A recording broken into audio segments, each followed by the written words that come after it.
Hello everyone, welcome to Harsha Lectures. In this lecture, I am going to explain you about longest substring without repeating characters. Given a string is, find the length of the longest substring without repeating characters. So here we need to find the length of the longest substring. So here the given input s equal to abc, abc, bb. So here the output is 3, the answer is abc. It's having only unique characters. So we can, with the help of that, we can find out the length of it. And in this example too, they given s equal to b, b, b, b, b.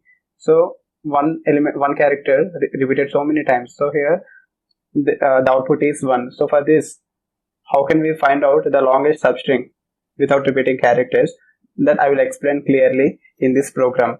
First, we need to create 3 variables. One is I, another is j, and another is max. I am initializing 0 value for those 3 variables.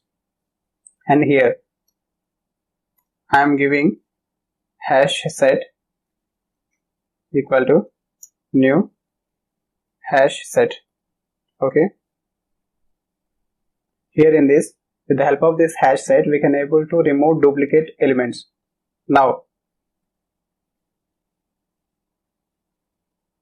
while j is less than s dot length, then I am giving if statement. In this if, that set not contains s dot character at j. Then we need to add those values.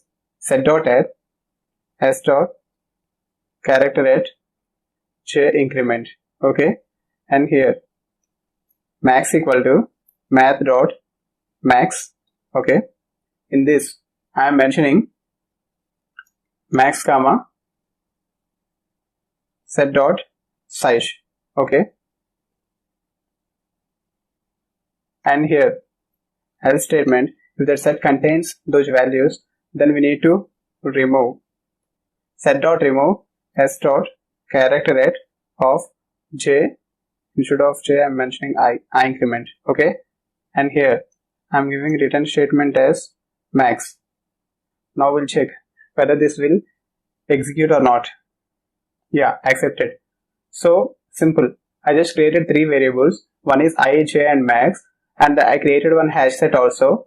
So now I'm checking this j is traverse first element with last element, first element to last element, and if that set contains, if the set not contains those values, then we need to add it, and again we need to find out that unique character set.